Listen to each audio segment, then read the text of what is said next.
Viewers, എല്ലാവർക്കും ദിജോസ് വേൾഡിൻ്റെ പുതിയൊരു വീഡിയോയിലേക്ക് സ്വാഗതം. ഈ ഒരു ഒറ്റ ലക്ഷണം നിങ്ങൾക്ക് കാണുകയാണെങ്കിൽ വരുന്നത് പീരിയഡ്സ് ആണോ പ്രഗ്നൻസി ആണോ എന്ന് ഏകദേശം ഒരു 80% വരെ നിങ്ങൾക്ക് കൺഫേം ചെയ്യാനായിട്ട് സാധിക്കും കേട്ടോ. അങ്ങനെയുള്ള ഒരു പ്രഗ്നൻസി ലക്ഷണത്തിനെ പറ്റിയിട്ടാണ് ഇന്നത്തെ വീഡിയോയിൽ സംസാരിക്കുന്നത്. അപ്പൊ നമുക്ക് വീഡിയോ സ്റ്റാർട്ട് ചെയ്യാം. ഇതിനോടകം ഒരുപാട് പേര് നമ്മുടെ ചാനൽ ഫോളോ ചെയ്തിട്ട് പ്രഗ്നന്റ് ആയിട്ടുണ്ട്. അതുപോലെ തന്നെ പേഴ്സണലി കുറച്ചധികം നല്ലതാണ്, മറ്റുള്ളവർക്ക് യൂസ്ഫുൾ ആണെന്ന് തോന്നുന്ന തരത്തിലുള്ള സക്സസ് സ്റ്റോറീസ് ഒക്കെ ഞാൻ വീഡിയോസ് ആയിട്ട് അപ്ലോഡ് ചെയ്യാറുണ്ട് കേട്ടോ. ഒരുപാട് പേര് ഫോളോ ചെയ്ത ടിപ്സ് ഒക്കെ എന്തൊക്കെയാണെന്ന് അറിയാൻ വേണ്ടിയിട്ട് നിങ്ങൾക്ക് അത് ഒരുപാട് ഉപകാരപ്രദമാകും. നാച്ചുറലി നമുക്ക് വീട്ടിൽ നിന്ന് ചെയ്യാൻ പറ്റുന്നതും നമ്മുടെ കിച്ചണിൽ നിന്ന് എടുക്കാൻ പറ്റുന്നതുമായിട്ടുള്ള ഐറ്റംസ് മാത്രമേ നമ്മൾ ഇവിടെ യൂസ് ചെയ്യുന്നുള്ളൂ. ഇതെല്ലാം തന്നെ ഒരുപാട് പേർക്ക് ഫെർട്ടിലിറ്റി ഇൻക്രീസ് ചെയ്യാൻ വേണ്ടിയിട്ട് സഹായിച്ചതാണ്. അപ്പോൾ നിങ്ങളുടെ ഹെൽത്ത് കണ്ടീഷൻസ് ഉള്ള ആളുകൾ സെയിം ആയിട്ട് എന്തെല്ലാം ടിപ്സ് ആണ് ഫോളോ ചെയ്തതെന്ന് നോക്കുക. അതിൽ നിങ്ങൾക്ക് യൂസ്ഫുൾ ആണെന്ന് തോന്നുന്ന തരത്തിലുള്ള ടിപ്സ് ഒക്കെ ഒന്ന് ഫോളോ ചെയ്യാൻ വേണ്ടിയിട്ട് നിങ്ങൾ ശ്രദ്ധിക്കുക കേട്ടോ.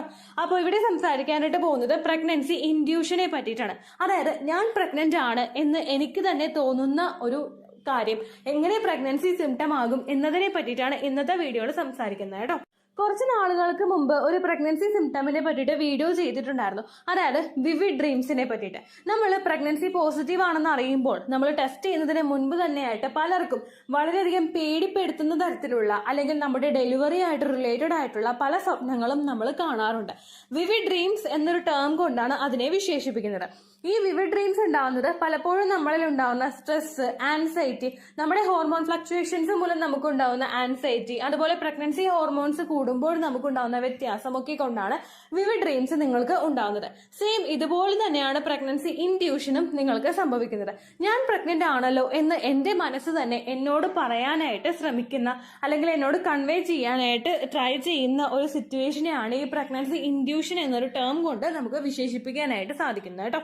ചില ആളുകൾ ഓവുലേഷൻ കഴിഞ്ഞിട്ടുള്ള സമയങ്ങളിൽ തന്നെ ഇംപ്ലാന്റേഷൻ നടക്കുന്ന സമയത്ത് തന്നെ മനസ്സിലൊരു തോന്നലുണ്ടാകും, ഞാൻ പ്രഗ്നന്റ് ആണ്, ഇത്തവണത്തെ എനിക്ക് എന്തായാലും റിസൾട്ട് കിട്ടും എന്നുള്ള ഒരു ഇൻഡ്യൂഷൻ അവർക്കുണ്ടാവും. മറ്റു ചില ആളുകൾ ഒരു സ്വപ്നത്തിന്റെ രൂപത്തിലൊക്കെ ആയിരിക്കും ഈ പ്രഗ്നൻസി പോസിറ്റീവ് ആയി എന്ന് നമുക്ക് പറഞ്ഞു തരുന്നത് കേട്ടോ.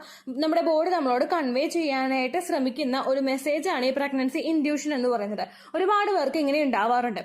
ഈ സിംറ്റമുമായിട്ട് നമ്മൾ ഉറപ്പിക്കുന്നത് അല്ലെങ്കിൽ മറ്റു പല ആളുകളും ഇത് പ്രഗ്നൻസിയുടെ തന്നെയാണെന്ന് കൺവേ ചെയ്യാനായിട്ട് ശ്രമിക്കുന്നത് അവരിലുണ്ടാകുന്ന പിന്നീട് അങ്ങോട്ടേക്ക് വരുന്ന മറ്റു പല പ്രഗ്നൻസി ലക്ഷണങ്ങളെയും കൂടി ആസ്പദമാക്കിയിട്ടാണ്. അതായത് ചില ആളുകൾക്ക് ഭയങ്കര ടയർഡ്നെസ് നന്നായിട്ട് ഫീൽ ചെയ്യും. നോർമലി നമ്മൾ പ്രഗ്നൻസി പോസിറ്റീവ് ആയി കഴിഞ്ഞാലാണ് നമുക്ക് HCG ഹോർമോൺ കൂടുന്നതിന്റെ ഭാഗമായിട്ടാണ് പലർക്കും ഇത്തരത്തിലുള്ള ടയർഡ്നെസ് ഫീൽ ചെയ്യുന്നത് കേട്ടോ. ഓവുലേഷൻ കഴിഞ്ഞു കഴിഞ്ഞാൽ ഒരു 6 days മുതലാണ് നമുക്ക് ഇംപ്ലാന്റേഷൻ സ്റ്റാർട്ട് ആവുന്നത്.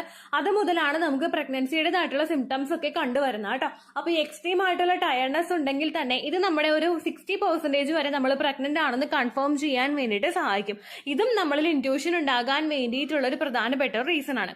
രണ്ടാമതായിട്ട് പലർക്കും ഉണ്ടാവുന്ന ഇമോഷണൽ ചേഞ്ച് ആണ്. അതായത് പെട്ടെന്ന് നമുക്ക് ദേഷ്യം വരിക, സങ്കടം വരിക, ഒരു കാര്യമില്ലാതെ നമ്മൾ ദേഷ്യപ്പെടുക, ഭയങ്കരമായിട്ട് നമ്മൾ കരയുക, ഇതൊക്കെ കണ്ടിന്യൂസ് ആയിട്ട് ഉണ്ടാവുന്നതും പ്രഗ്നൻസിയിൽ നമുക്ക് ആ ഒരു ബുദ്ധിമുട്ടുണ്ടാവുന്നതിന്റെ അല്ലെങ്കിൽ പ്രഗ്നൻസി പോസിറ്റീവ് ആയി ഹോർമോൺ ഹൈക്ക് ഉണ്ടാവുന്നതിന്റെ ഒരു സൂചന തന്നെയാണ് കേട്ടോ.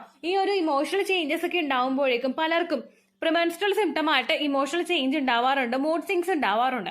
അങ്ങനെയൊക്കെ ഉണ്ടാകാത്ത ഒരാളാണ് നിങ്ങളെങ്കിൽ ഇത്തരത്തിലുള്ള ഒരു ഇൻഡ്യൂഷനിൽ ഇത്തരത്തിലുള്ള ഒരു ചേഞ്ച്, ഹോർമോൺ ചേഞ്ച് ഉണ്ടാകുന്ന സമയത്ത് നമുക്കത് പ്രഗ്നൻസി പോസിറ്റീവ് ആയതിന്റെ ആയിട്ട് അനുമാനിക്കാനായിട്ട് സാധിക്കും കേട്ടോ. ഇങ്ങനെയുള്ള നമുക്ക് ഇത്തരത്തിലുള്ള ഹോർമോൺ ചേഞ്ചസ് ഉണ്ടാകും, മൂഡ് സ്വിങ്സ് ഉണ്ടാകും എന്നൊക്കെ പറയുന്ന സമയത്ത് ചില ആളുകൾക്ക് പീരിയഡ്സ് ആകുന്നതിന് മുൻപായിട്ടും ഇതുപോലെ മൂഡ് സ്വിങ്സ് ഒക്കെ ഉണ്ടാകും. അപ്പോൾ നിങ്ങൾ ഈ ഒരു റീസൺ, നിങ്ങൾക്ക് ഇങ്ങനെ പെട്ടെന്ന് ദേഷ്യം വരുന്നുണ്ട്, സങ്കടം വരുന്നുണ്ടെന്നൊക്കെ നിങ്ങൾക്ക് മനസ്സിലാവുന്നുണ്ടെങ്കിൽ നിങ്ങളുടെ പാർട്ട്ണറായിട്ട് അതൊന്ന് കൺവേ ചെയ്യാനായിട്ട് പ്രത്യേകം ശ്രദ്ധിക്കണം കേട്ടോ. കഴിഞ്ഞ ദിവസം ഒരു മെയിൽ വന്നിട്ടുണ്ടായിരുന്നു ഇതിനെ പറ്റിയിട്ട്. കാരണം ആ കുട്ടി ഭയങ്കര സ്ട്രെസ്ഡ് ആയിരുന്നു. കാരണം ആ കുട്ടിയുടെ ദേഷ്യം മൊത്തം ഹസ്ബൻഡ് അടുത്ത് തീർക്കുന്നു. ഹസ്ബൻഡ് ഇത് എന്താണെന്ന് അറിയാൻ പറ്റാതെയായിട്ട് ഹസ്ബൻഡ് തിരിച്ചും റിയാക്ട് ചെയ്യുന്നു. അപ്പൊ നമ്മുടെ ഇഷ്യൂ എന്താണെന്ന് നമ്മൾ കൺവേ ചെയ്യാനായിട്ട് അദ്ദേഹത്തിനോട് പറഞ്ഞ് മനസ്സിലാക്കാൻ ശ്രമിച്ചു കഴിഞ്ഞാൽ ഒട്ടുമിക്ക ഇഷ്യൂസും നമുക്ക് അവിടെ ക്ലിയർ ചെയ്യാനായിട്ട് സാധിക്കും. അപ്പോൾ നിങ്ങൾക്കുണ്ടാകുന്ന മൂഡ് സ്വിങ്സും ഈ ഒരു ഇൻഡ്യൂഷനെ നമുക്ക് ഉറപ്പിക്കാൻ പാകത്തിനുള്ള ഒരു പ്രഗ്നൻസി ലക്ഷണം തന്നെയാണ് കേട്ടോ. അടുത്ത നമ്മുടെ ബ്രസ്റ്റിൽ ഉണ്ടാവുന്ന ഏറ്റവും കൂടുതലായിട്ടുണ്ടാവുന്ന ചേഞ്ചസ്, നമുക്കറിയാമല്ലോ പ്രഗ്നന്റ് ആകുന്ന സമയത്ത് ഒരുപാട് ചേഞ്ചസ് വരുന്ന ഒരു ശരീര അവയവമാണ് ഈ ബ്രസ്റ്റ് എന്ന് പറയുന്നത്. എണ്ണിയാൽ ഒടുങ്ങാത്തത്ര ചേഞ്ചസ് ചിലപ്പോൾ പല സമയത്തും പലതവണ നമുക്ക് ബ്രസ്റ്റിൽ ഉണ്ടാവാറുണ്ട് കേട്ടോ. അങ്ങനെ ബ്രസ്റ്റിൽ വ്യത്യാസങ്ങളൊക്കെ വരുന്നുണ്ട്, ബ്രസ്റ്റിൽ സൈസ് കൂടുന്നുണ്ട്, തൊടുമ്പോൾ തന്നെ വേദന അനുഭവപ്പെടുന്നുണ്ട്, പിമ്പിൾസ് പോലെയൊക്കെ കാണുന്നുണ്ട്. ഇങ്ങനെയുള്ള വ്യത്യാസങ്ങളൊക്കെ കണ്ടിന്യൂസ് ആയിട്ട് ഉണ്ടാവുന്നത് നമുക്ക് ഇംപ്ലാന്റേഷൻ ഒന്ന് സക്സസ്ഫുൾ ആയതിന്റെ ഒരു ലക്ഷണം തന്നെയാണ് കേട്ടോ. അടുത്തതായിട്ട് നമുക്ക് ഈ ഒരു പ്രഗ്നൻസി ഇൻഡ്യൂഷനെ കൺഫേം ചെയ്യാൻ പറ്റുന്ന മറ്റൊരു ലക്ഷണമാണ് ഫുഡ് അവോഷൻ എന്ന് പറയുന്നത്. നമ്മൾ സ്നേഹിച്ചിരുന്ന ഇഷ്ടപ്പെട്ടിരുന്ന പല ഫുഡ് ഐറ്റംസിനോട് നമുക്ക് വിരക്തി അനുഭവപ്പെടുക, അത് കാണുന്നതോ അതിന് സ്മെല്ലടിക്കുന്നതോ നമുക്ക് ഒട്ടും തന്നെ പറ്റാത്ത സിറ്റുവേഷൻസ് തുടർച്ചയായിട്ട് നിങ്ങൾക്ക് ഉണ്ടാവുന്നുണ്ടെങ്കിൽ ഈ പ്രഗ്നൻസി ഇൻഡ്യൂഷനെ ഒന്ന് 100% വരെ ഇത് പ്രഗ്നന്റ് ആണ് എന്ന് നമുക്ക് കൺവേ ചെയ്ത് തരുന്ന ലക്ഷണമാണ് കേട്ടോ ഈ ഫുഡ് അവോഷൻ എന്ന് പറയുന്നത്. ഇതൊക്കെ നിങ്ങൾക്ക് കണ്ടിന്യൂസ് ആയിട്ട് പ്രിമെൻസ്ട്രൽ സിംറ്റം ആയിട്ട് ഉണ്ടാകാത്ത ഒരാളാണ്, പെട്ടെന്നാണ് നിങ്ങൾക്ക് ഇതുപോലുള്ള ലക്ഷണങ്ങളൊക്കെ വരുന്നുണ്ടെങ്കിൽ ഞാൻ ഈ പറഞ്ഞതുപോലെ തന്നെ നിങ്ങൾ ടെസ്റ്റ് ചെയ്ത് നോക്കണം. ഇൻഡ്യൂഷൻ ആണെങ്കിലും ചിലപ്പോൾ അത് പ്രഗ്നൻസി കൺഫേം ആയതിൻ്റെയും കൂടി ആയിരിക്കും കേട്ടോ. പല ആളുകൾക്കും ഇത്തരത്തിലുള്ള ലക്ഷണങ്ങളൊക്കെ കണ്ടിന്യൂസ് ആയിട്ട് വന്നു കഴിഞ്ഞാൽ പ്രഗ്നൻസി ടെസ്റ്റ് ചെയ്ത് നോക്കുമ്പോൾ ചില സിറ്റുവേഷനിൽ നെഗറ്റീവ് കിട്ടാറുണ്ട്. ദെൻ ഒരുപാട് നാളുകൾക്ക് ശേഷം ഒരു 10 ദിവസം 12 ദിവസമൊക്കെ കഴിഞ്ഞിട്ട് പീരിയഡ്സ് ആകാറുണ്ട്. അപ്പോൾ ഇങ്ങനെ ആകുന്ന സമയത്ത് നമ്മൾ ശ്രദ്ധിക്കേണ്ട മറ്റൊരു കാര്യമാണ്, നിങ്ങൾ എന്തായാലും ഡേറ്റ് മിസ്സായി കഴിഞ്ഞ് കഴിഞ്ഞാൽ ഒന്ന് ടെസ്റ്റ് ചെയ്ത് നോക്കണം. കാരണം നമുക്ക് വന്നത് ഇനി കെമിക്കൽ പ്രഗ്നൻസി ആണോ, അതായത് കെമിക്കൽ പ്രഗ്നൻസി എന്ന് പറയുന്നത് നമ്മൾ ഓൾറെഡി പ്രഗ്നന്റ് ആയിട്ട് ആ പ്രഗ്നൻസി നഷ്ടമായി പോയൊരു സിറ്റുവേഷനാണ് കെമിക്കൽ പ്രഗ്നൻസി എന്ന് പറയുന്നത്. അതാണോ നിങ്ങൾക്ക് ഉണ്ടായത് എന്നൊന്ന് മനസ്സിലാക്കി എടുക്കുന്നതിന് വേണ്ടിയിട്ട് നിങ്ങൾ ഒന്ന് ടെസ്റ്റ് ചെയ്ത് നോക്കുന്നത് നിങ്ങളെ സഹായിക്കും കേട്ടോ. ചില ആളുകൾക്ക് ഇത്തരത്തിലുള്ള പ്രിമെൻസ്ട്രൽ സിംറ്റം ആയിട്ടും ചിലർക്ക് PCOD ഉള്ള ആളുകൾക്ക് PCODയുടെ ലക്ഷണമായിട്ടും ഇതൊക്കെ സംഭവിക്കാം. ഇനി നമുക്ക് മനസ്സിലൊരു തോന്നൽ കണ്ടിന്യൂസ് ആയിട്ട് വരുന്നത് അതുകൊണ്ടായിരിക്കണമെന്നില്ല, ചിലപ്പോൾ നമ്മൾ ഓവർ തിങ്ക് ചെയ്യുന്ന സമയത്ത് നമുക്ക് അങ്ങനെ സംഭവിക്കാം കേട്ടോ. അതായത് ഒരിക്കലും നമ്മൾ പ്രഗ്നൻസിയുടെ ലക്ഷണങ്ങളെ കൂടുതലായിട്ട് മനസ്സിലിട്ട് കുഴപ്പിക്കാതിരിക്കുക. ഇത് പ്രഗ്നന്റ് തന്നെ ആയിരിക്കും എന്ന് ആ ഒരു പോയിന്റിൽ തന്നെ നിങ്ങൾ സ്റ്റിക്ക് ഓൺ ചെയ്ത് നിൽക്കാതിരിക്കാൻ പ്രത്യേകം ശ്രദ്ധിക്കണം കേട്ടോ. കഴിഞ്ഞ ദിവസം എനിക്കൊരു മെയിൽ വന്നിട്ടുണ്ടായിരുന്നു, ഞാനത് നിങ്ങൾക്ക് വീഡിയോ സക്സസ് സ്റ്റോറി ആയിട്ട് അപ്ഡേറ്റും ചെയ്തിട്ടുണ്ടായിരുന്നു. കാരണം കുഞ്ഞാകാത്തതിന്റെ ദുഃഖം മാറ്റാൻ വേണ്ടിയിട്ട് കൃഷിയിലോട്ട് ഇറങ്ങി ഒരു വീട്ടമ്മ.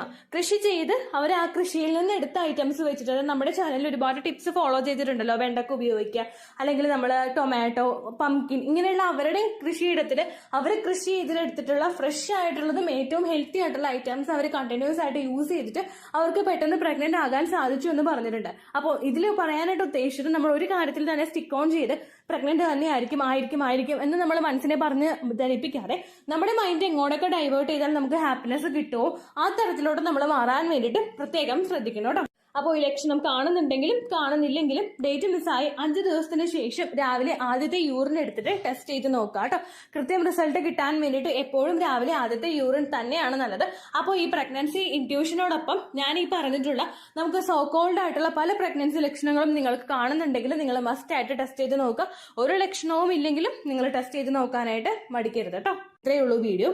യൂസ്ഫുൾ ആയി കാണുമെന്ന് വിശ്വസിക്കുന്നു. യൂസ്ഫുൾ ആവുന്നുണ്ടെങ്കിൽ ലൈക്ക് ചെയ്യുക, ഫ്രണ്ട്സിനൊക്കെ ഷെയർ ചെയ്ത് കൊടുക്കുക കേട്ടോ. എന്തെങ്കിലും സംശയം ഉണ്ടെങ്കിൽ നിങ്ങൾ കമന്റ്സിൽ ചോദിക്കുക. പണ്ടത്തെ വീഡിയോയ്ക്ക് കമന്റ്സ് ഇടുന്നവർക്ക് റിപ്ലൈ ലഭിക്കുന്നില്ലെങ്കിൽ ലേറ്റസ്റ്റ് ആയിട്ട് ഞാൻ ഏത് വീഡിയോ ആണ് അപ്ലോഡ് ചെയ്യുന്നത് അതിന് താഴെ കമന്റ് ഒന്ന് കോപ്പി പേസ്റ്റ് ചെയ്യാനായിട്ട് ശ്രദ്ധിക്കുക കേട്ടോ.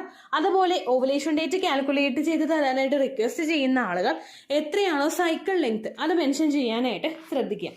സൈക്കിൾ ലെങ്ത് എന്നതുകൊണ്ട് ഉദ്ദേശിച്ചത് ഓരോ മാസവും എത്ര ദിവസം കൂടുമ്പോഴാണോ ബ്ലീഡിങ് വരുന്നത് അതാണ് സൈക്കിൾ ലെങ്ത്. കഴിഞ്ഞ മാസം ഒരു 8-ാം തീയതിയാണ് ബ്ലീഡിങ് ആയതെങ്കിൽ ഈ മാസം 6-ാം തീയതിയാണ് ബ്ലീഡിങ് ആയതെങ്കിൽ കഴിഞ്ഞ മാസം 8-ാം തീയതി മുതൽ ഈ മാസം 6-ാം തീയതി വരെ എത്ര ദിവസമുണ്ടോ അത് കാലണ്ടറിൽ എണ്ണി തിട്ടപ്പെടുന്നതാണ് നിങ്ങളുടെ സൈക്കിൾ ലെങ്ത്. സൈക്കിൾ ലെങ്ത് നമ്മൾ കൃത്യമായിട്ട് കാൽക്കുലേറ്റ് ചെയ്യുകയാണെങ്കിൽ ഓവുലേഷൻ ഡേറ്റ് എളുപ്പത്തിൽ കണ്ടുപിടിക്കാൻ വേണ്ടിയിട്ട് ഒരുപാട് ആപ്ലിക്കേഷൻസും ഒരുപാട് ഓൺലൈൻ ആയിട്ടുള്ള വെബ്സൈറ്റുകളും ഇന്ന് നമുക്ക് അവൈലബിൾ ആണ്. പ്ലേ സ്റ്റോറിൽ പോയിട്ട് ഓൺലൈൻ ഓവുലേഷൻ ട്രാക്കർ എന്ന് ടൈപ്പ് ചെയ്ത് കഴിഞ്ഞാൽ നിങ്ങൾക്ക് അതുമായിട്ട് ബന്ധപ്പെട്ടിട്ടുള്ള ആപ്ലിക്കേഷൻസ് കിട്ടും. അത് പറ്റുന്നില്ല എങ്കിൽ ഗൂഗിളിൽ പോയിട്ട് ഓൺലൈൻ ഓവുലേഷൻ കാൽക്കുലേറ്റർ എന്ന് ടൈപ്പ് ചെയ്ത് കഴിഞ്ഞാൽ അതുമായിട്ട് ബന്ധപ്പെട്ടിട്ടുള്ള വെബ്സൈറ്റുകൾ നിങ്ങൾക്ക് കിട്ടും. അതിൽ നിങ്ങളുടെ ലാസ്റ്റ് മന്തിലെ മെൻസ്ട്രേഷൻ്റെ ഡേറ്റും ഒപ്പം ഞാൻ ഈ പറഞ്ഞ രീതിക്ക് നിങ്ങൾ കാൽക്കുലേറ്റ് ചെയ്യുന്ന സൈക്കിൾ ലെങ്ത്തും എൻ്റർ ചെയ്ത് കൊടുക്കുകയാണെങ്കിൽ നിങ്ങൾക്ക് കൃത്യമായിട്ട് ഓവുലേഷൻ ഡേറ്റ് കണ്ടുപിടിക്കാനായിട്ട് സാധിക്കും. ഫെർട്ടൈൽ ടൈം പീരീഡും നിങ്ങൾക്ക് കിട്ടും. അതായത് എത്ര ദിവസം മുതൽ കോൺടാക്ട് ചെയ്ത് തുടങ്ങിക്കഴിഞ്ഞാൽ നിങ്ങൾ പ്രഗ്നൻ്റ് ആകും എന്നുള്ളൊരു ഡേറ്റും നിങ്ങൾക്ക് പ്രോപ്പറായിട്ട് കിട്ടും കേട്ടോ. ഇത് കാൽക്കുലേറ്റ് ചെയ്യുന്ന സമയത്ത് സൈക്കിൾ ലെങ്ത് കാൽക്കുലേറ്റ് ചെയ്യുന്ന സമയത്ത് നിങ്ങളുടെ ആ ഒരു കലണ്ടറിൽ നോക്കി തന്നെ നിങ്ങൾ കാൽക്കുലേറ്റ് ചെയ്യുക. പല മാസങ്ങളിലും 30-31 ദിവസമുണ്ട്, അതുകൊണ്ടാണ് അങ്ങനെ പറഞ്ഞത്. ഒപ്പം നിങ്ങൾക്ക് ബ്ലീഡിങ് തുടങ്ങിയ ദിവസത്തിന് വേണം നിങ്ങൾ ഡേ 1 ആയിട്ട് എടുക്കാൻ വേണ്ടിയിട്ട്. സ്പോട്ടിങ് തുടങ്ങിയ ദിവസത്തിനെ, അതായത് ചെറുതായിട്ട് ഡിസ്ചാർജ് പോയി തുടങ്ങിയ ദിവസത്തിനെ നിങ്ങൾ കൺസിഡർ ചെയ്യേണ്ട ആവശ്യം ഇല്ല കേട്ടോ. അപ്പോൾ ഇത്രയേ ഉള്ളൂ വീഡിയോ. അടുത്തൊരു വീഡിയോ ആയിട്ട് നമുക്ക് വീണ്ടും കാണാം. ബൈ.